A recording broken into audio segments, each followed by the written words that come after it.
Welcome, everyone, to another episode in our series on impact insurance and the climate.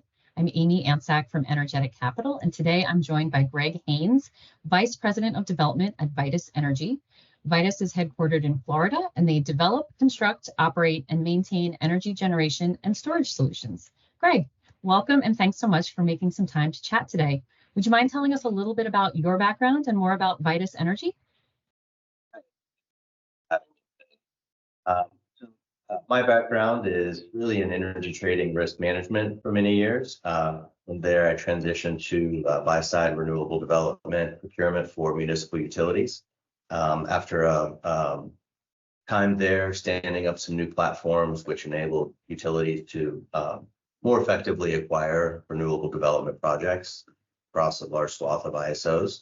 I moved over to sell-side renewable development, developing projects, originating and structuring for a large national developer. And after a few years there, decided to continue to refine my career interest and hone my skills as VP of Business Development for Vitis here. That role also includes the overseeing of the development responsibilities for our current portfolio. So Greg, let's talk about insurance.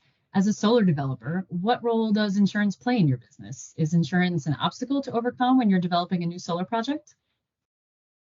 Yeah, thanks. So the role of insurance is a critical function for us, and I think that most developers are working now to engage insurance providers and get underwriting affirmations much sooner in the process. We're seeing a lot of the new developments in areas and regions which are more difficult to insure based on certain risks from natural weather events, storm, flooding, and other hail damage and other effects there. And we've seen over the years that the insurance providers themselves are becoming more savvy about risk in respective markets. And so that's causing provider and insuree to come to the table a little bit sooner, whether it's through insurance risk assessments or other means, to make sure that a project that's scheduled for development and commercial operations can cost effectively be underwritten.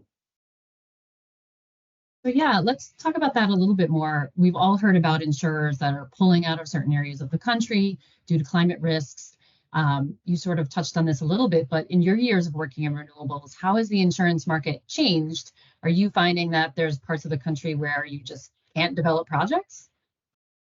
Unfortunately, yes. And what has occurred over the past few years is anytime a storm comes through an area that otherwise had a pretty normal underwriting risk profile, overnight that profile changes. And so years of work have gone into the development of a good project that's going to be a valuable asset to the grid and for the renewable infrastructure in general. And suddenly that project is in jeopardy because some new key element has come through that has created a significant risk to the project. And insurance is very much a binary risk. If you don't have insurance, you can't complete the project. And so what we're seeing now is a need for more creativity, more capability and flexibility in the underwriting process around these critical areas to make sure that they're insurable and that the awareness of kind of those cost-effective elements of insurance for underwriting for the project aren't detrimental to the project viability overall. Interesting.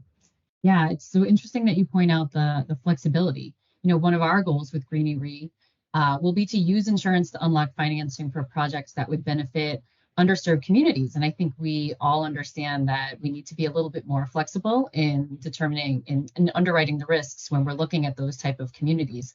I'm curious whether you found that the availability and cost of insurance has made it challenging to develop solar projects in lower income communities, environmental justice communities, and whether you think that a nonprofit impact insurer like GreenieRE might open up new opportunities for Vitis that otherwise maybe you wouldn't be able to get off the ground. Absolutely. We feel that the GreenieRE product would really allow us to continue to develop projects in underserved communities that would ensure that the economics of the project can survive. And in many cases, the underserved communities are in the more rural areas or some of the rural coastal areas that really have a lack of infrastructure. That infrastructure and investment over time creates these impacted of higher flood, higher sensitivity to hurricane impact, higher sensitivity to really many natural disasters. We've seen that in, even in Kentucky, West Virginia, from previous coal mining activities that now, create large watershed problems.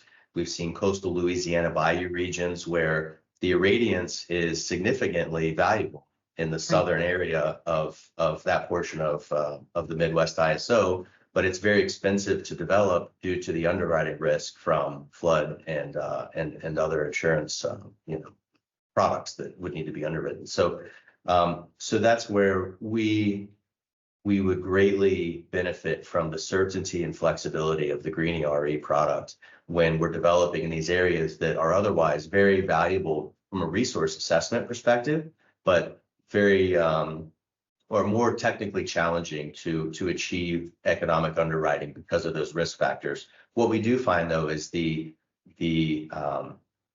development of these projects in these areas. Many of these projects have job training, retraining aspects connected to them, as well as other already established DOE and many other governmental department goals of training these new career functions. And so as those programs are stood up alongside many of these larger solar, wind, or battery storage projects, the existence of them can really help to reshape a certain community or economy that otherwise has been left out from many of the transformations in the space. And so as these projects are developed, the viability of them and the economic function that they provide to the community through an increased tax base, stabilization of tax values, and long-term value for the landowners themselves, we view that having certainty of that GreenieRE product would allow us to continue to develop in these sensitive regions.